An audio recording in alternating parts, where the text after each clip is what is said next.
pang ganun, oh. Tatlong gulong.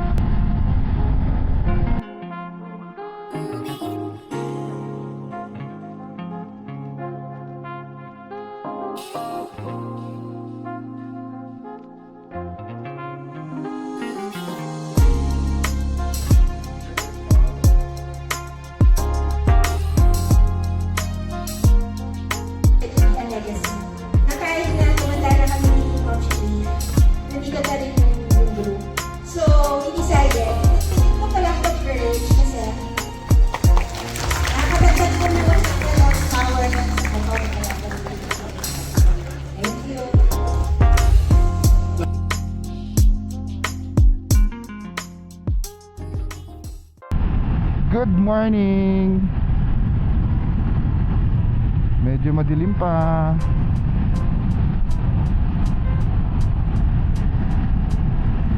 Another rides.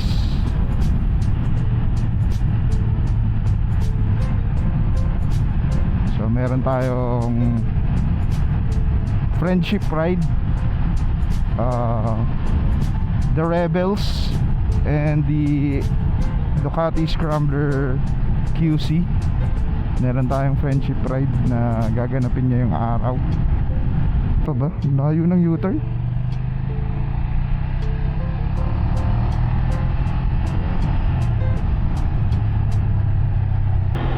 Hindi na tayo sa meet up.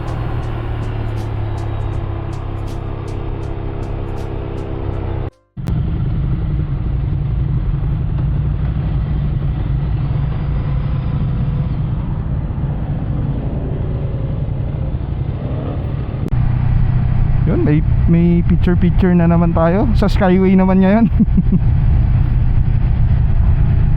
Tamang Kodak muna.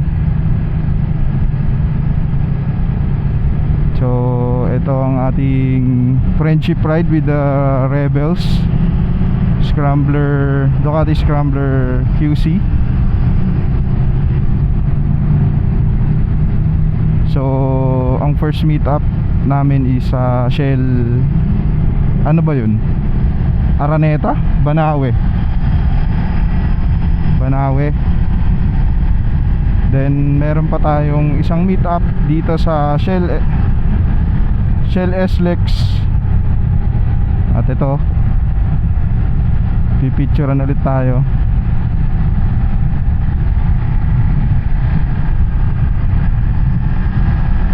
Corbada.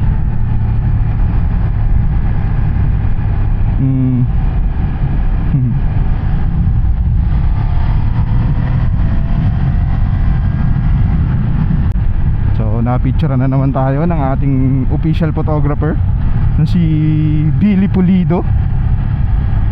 At napakaganda na naman ang kuha niyan. So yung Rebels group, guys, ano yun? Isang motorcycle club din. Na puro sila babae, or lahat sila nagmomotor. Most of them naka 400cc and above. Dito na tayo sa ating second meetup, ang Shell SLEX. So nandito na yung mga ibang members din ng Ducati Scrambler QC tsaka the Rebels, no? Ayun na sila.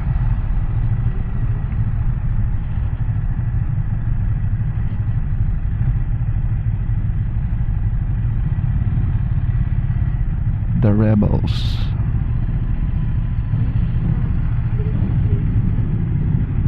Yan na. Nauna na sila.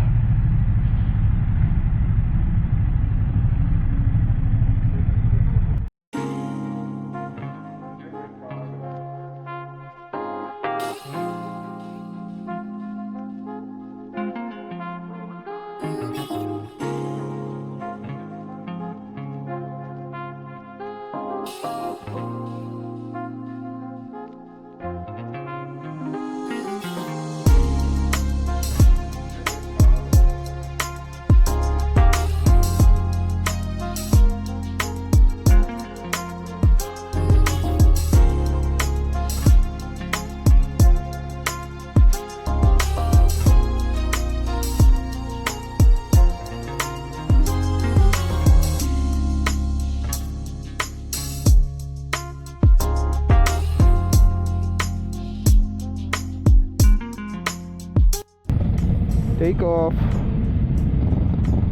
Patawa ano, kasama pa nila yung mga asawa nila no. Mga asawa, bakit? Husband din. Mga lady riders. Nakakatawa. Oh, bumabomba si kuya. Ba't walang ganun? Dapat ganun. Hindi ganun. Ganun. Yung mga lady riders, Rebels, and the Ducati Scrambler Quezon City or QC. Ducati Scrambler QC. Take off na, going to Summit Ridge, Tagaytay.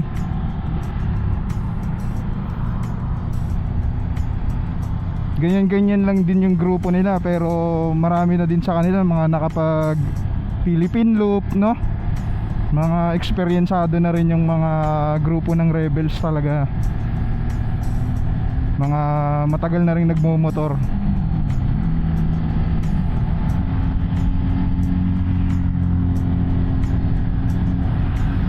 Yan no, mga lalaki pa ng motor nila no. Mga naka GS, ayan no, GS. Nakakatuwa. Tapos nag take off tayo, nasa na SQC, nauna na tayo. Meron pang ganun no. Tatlong gulong, meron palang nakaganon. Galing no. Angas.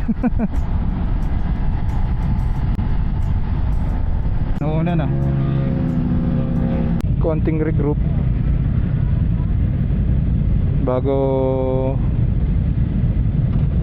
regroup bago matikitan sa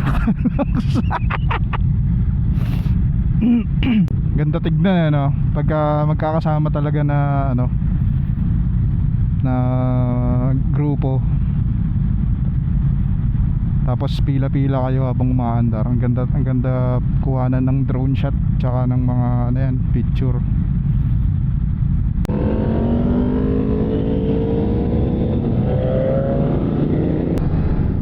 Ang dami.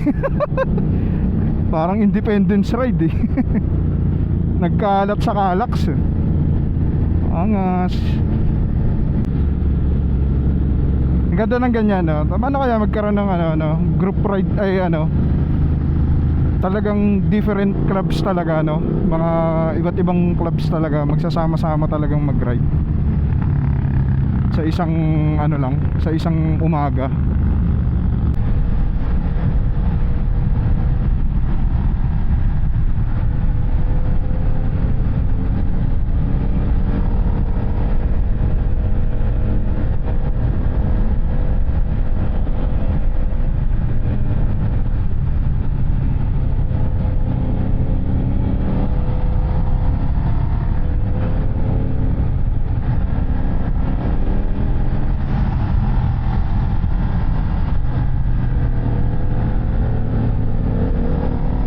Kabisado niya.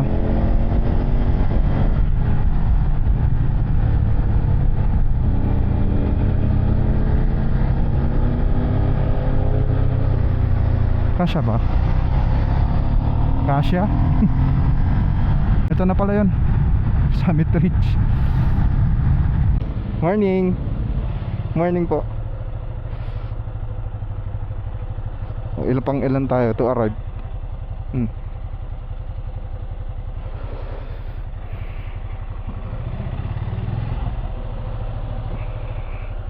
So we're here at Summit Ridge, Tagaytay. So dito gaganapin yung friendship ride.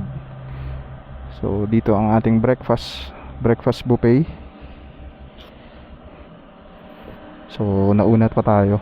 Pang ilan tayo? Ayan, mga iba't ibang, ayun na, nagdadatingan na sila.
the heart for service.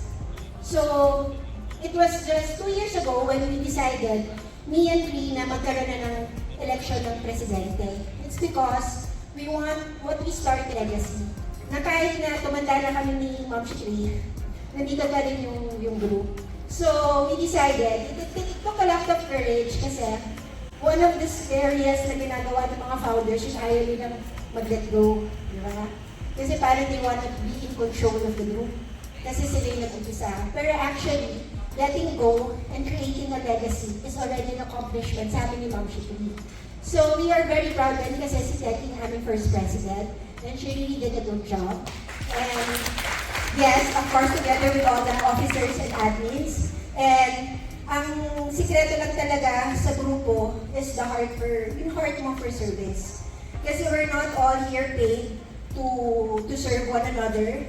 Number one, respect. Kasi kahit anong position mo sa buhay, we're all leveled in one line because of our love and passion for riding. Nakakadagdag ko na lang yung horsepower lang sa motor ko. Thank you.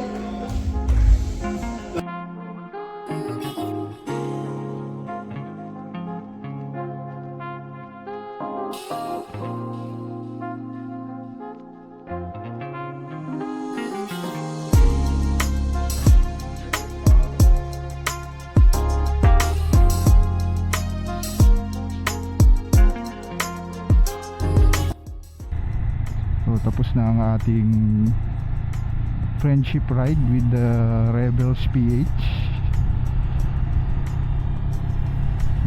So ano pala sila, no?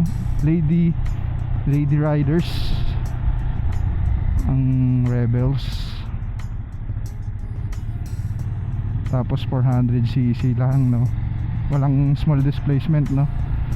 Sa group nila. Kailan lang din pala nagmumotor daw pala si Miss Teki, no? Tapos puro automatic pa yung motorsiklo daw niya. Nakaka-inspired. So nai-inspired ka na ba na bumili ng sarili mong motor? Ba, ayaw mo sumagot, ah. So kailangan gusto mo rin, oo, tama naman. So gusto mo Vespa, okay. Oh, yun yung, ang ganda nga nung sinabi niya na yun. Gawin niyo yung passion niyo sa pagmumotor, hindi dahil sa gusto ng mga asawa niyo o partner niyo. Gawin niyo dahil gusto niyo, di ba? Or passion niyo, gawin niyo ding passion, parang ganun.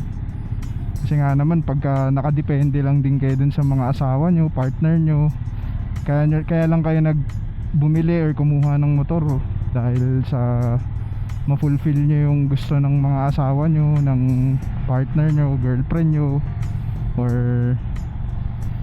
boyfriend nyo. Eh madali nga kayong tatama rin talaga sa pagra-ride. Kumbaga gawin nyo dahil sa gusto nyo talagang gawin.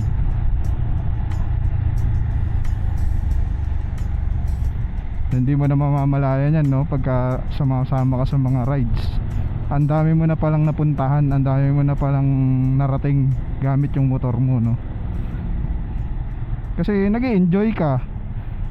Hindi lang dahil sa kaya ka sasama sa ride dahil kasama yung asawa ko, kasama yung girlfriend ko, kasama si ganito ganyan. So tama naman yung sinabi ni Miss Teki dun sa speech niya kanina. Gawin nyo ng dahil sa gusto mo. Gawin mo yung pagmumotor dahil sa gusto mo, hindi dahil sa gusto ng iba, no? Very inspiring yung sinabi ni Mr. Teki na yun. So kaya bukas na bukas bibili tayo ng bagong motor. So yun guys, ang ating friendship ride with the Rebels PH and Ducati Scrambler QC. Napaka-organized ng event, no? So saludo sa mga officers ng bawat group or bawat club. Ang ganda ng ano nila, ng ginawa nilang event na yon. So, thank you so much sa mga officers ng Ducati Scrambler QC and Rebels PH, no, for organizing the event. Successful event, no. So yun lang guys, thank you so much for watching.